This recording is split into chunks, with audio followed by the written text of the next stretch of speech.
its originality. I hadn't read anything like it before or since.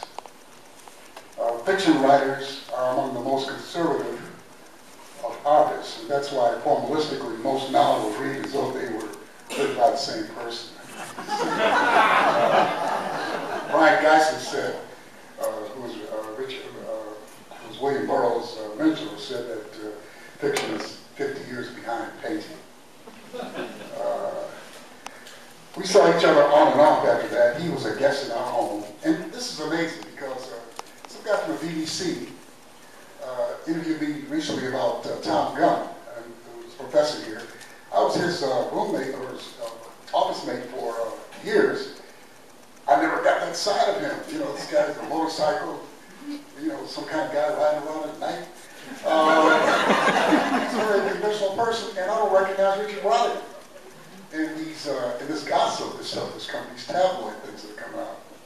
So we saw each other, and he was a guest in our home in New York and Berkeley, and my partner, Carla, and I were guests in his home.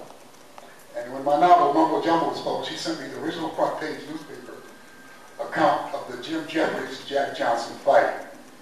The headline in the 1911 paper was, "Jeff knocked out." And I think a lot of white writers, you knew I was going to get to that, right?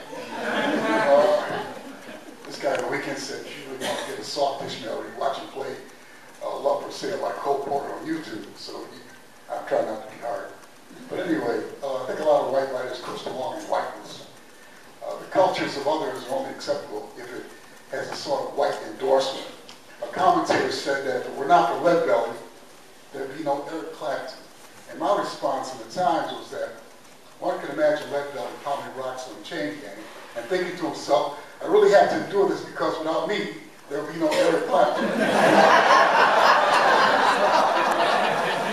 I recently read the reading list of some of the most famous writers who teach school, and Donald Barthelme was the only writer who listed writers who weren't white. So you have to really admire Ezra Pound, Amy Lowell, and even T.S. Eliot for reaching beyond something called Western civilization, which without Muslim scholars and poets wouldn't exist. Yeah.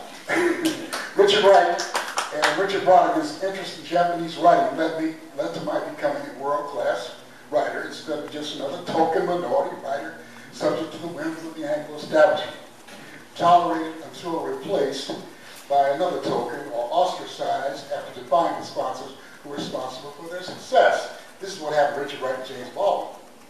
This is what happened to Bell Hooks, who said that her feminist sponsors were uncomfortable with her bringing up the issue of racism all the time. My last novel, Juice, went where minority writers aren't permitted to go. That's okay because the best review came from China. The syndicated columnist in his hatchet job said I'd gone too far. My answer was, you don't know how far I've gone.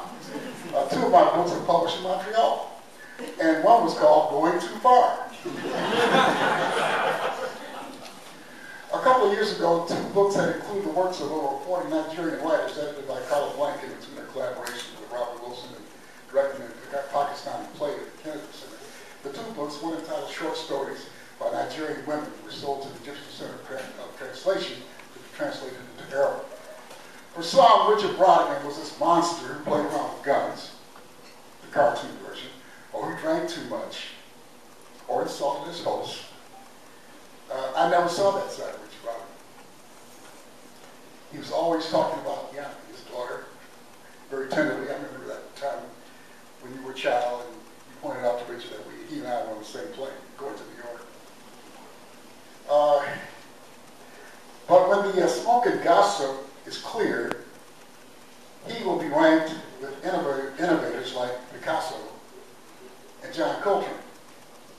He helped to free me of the chains that are applied to the so-called minority writer. He was a white man who listened. You know, Richard Wright wrote a book called White Man Listen, like grabbing people by lapels. Please listen. It's a very conciliatory book, asking for an alliance between the emerging African intelligence and intelligence of the West. The FBI couldn't get beyond the title, White Man Listen. But he was a white man who listened.